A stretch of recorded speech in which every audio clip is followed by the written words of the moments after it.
Olá, aluno! Como vocês estão? Aqui é José Barreto Silva e vocês irão começar uma nova matéria, que é a Geografia. E na Geografia iremos aprender sobre a população. Está pronto para começar uma nova aventura? Bem, na população temos a população absoluta. Mas o que é exatamente a população absoluta? A população absoluta se dá pela quantidade total de pessoas em um lugar, como o país que temos como exemplo o nosso Brasil. O Brasil tem cerca de 203.080.756 pessoas, segundo o IBGE de 2022.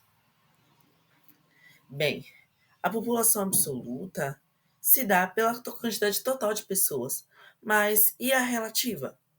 A relativa, também conhecida como censo demográfico, é o índice demográfico que indica a distribuição de uma população em um determinado território.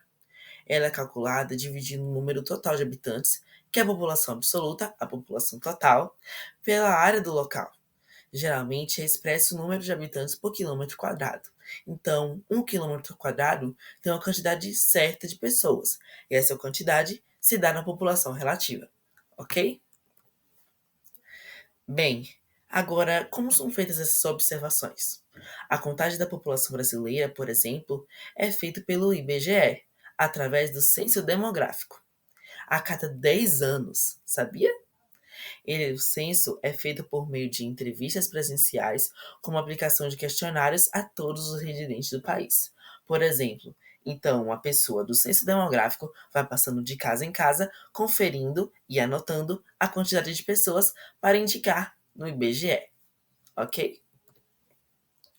Bem, agora já aprendemos sobre a população relativa e absoluta. Mas uma coisa que você também precisa aprender são sobre as taxas. Nas taxas, temos as taxas de natalidade e mortalidade, que são dados estatísticos que indicam o número de nascidos vivos e o número de óbitos em um determinado local, respectivamente. Essas taxas são importantes para compreender a dinâmica populacional e o crescimento demográfico de um país. Então, por exemplo, o Brasil tem certo número de mortos e certo número de vivos, a taxa de natalidade e de mortalidade, ok? Agora vamos ver os tipos de taxas. Temos a natalidade, que é calculada a partir da relação entre o número de nascidos vivos em um ano e o número de habitantes de um local, e é expresso em porcentagem. Então, por exemplo, temos 29% de nascidos vivos em um ano. E também geralmente é feito por 1.000 nascidos vivos, ok? Agora temos a taxa de mortalidade, que é calculada a partir do número total de óbitos por 1.000 habitantes. Então, a natalidade também pode ser por 1.000, mas o mais comum é na mortalidade, que é feito por 1.000 habitantes mortos em determinado período, ok? O período pode ser de 1 ano, 10 anos, aí já vai depender. Muito bem? Vamos agora para um crescimento vegetativo. O que é isso? O crescimento vegetativo, também conhecido como crescimento natural, ok? É a diferença entre a taxa de natalidade e a taxa de mortalidade que acabamos de aprender, de uma população em determinado período de tempo. Em um período de 1 ano, temos alguns nascidos vivos aqui e alguns número de óbitos aqui, taxa de natalidade e taxa de mortalidade. E aí, a diferença entre eles é o crescimento vegetativo, ok? Como calcular o crescimento vegetativo? O cálculo do crescimento vegetativo é feito subtraindo o número de falecimentos do número de nascimentos. O resultado pode ser positivo ou negativo, indicando se a população aumentou ou diminuiu. Para classificar o crescimento vegetativo, considera-se o alto, quando o índice é maior do que 4%, moderado, quando o índice está entre 1 e 2%, e baixo, quando o índice é 1% ou menos. Bem, agora a gente, por exemplo, vai pegar 1.000 pessoas morreram em um período de 5 meses. E 2.000 nasceram no período de 5 meses também.